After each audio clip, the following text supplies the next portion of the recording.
This is Rangpur Times. Rangpur Times থেকে তুলি বলছি।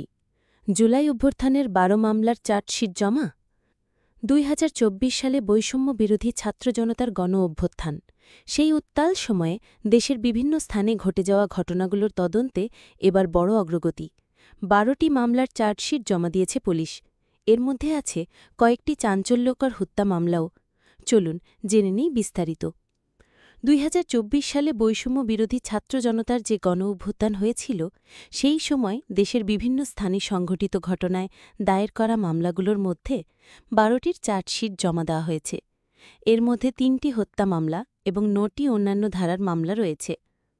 গতকাল বৃহস্পতিবার ১৭ জুলাই পুলিশ সদর দপ্তর এক বার্তায় এই তথ্য নিশ্চিত করেছে।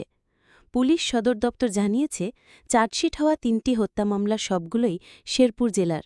অন্যদিকে অন্যান্য ধারার ৯টি মামলার মধ্যে ঢাকা মেট্রোপলিটন পুলিশের একটি, বরিশাল মেট্রোপলিটন পুলিশের একটি, চাঁপাইনবাবগঞ্জ জেলার ৩টি, সিরাজগঞ্জ জেলার ২টি এবং পুলিশ ব্যুরো অফ ইনভেস্টিগেশন বা পিবিআই-এর তদন্তাধীন ২টি মামলা রয়েছে।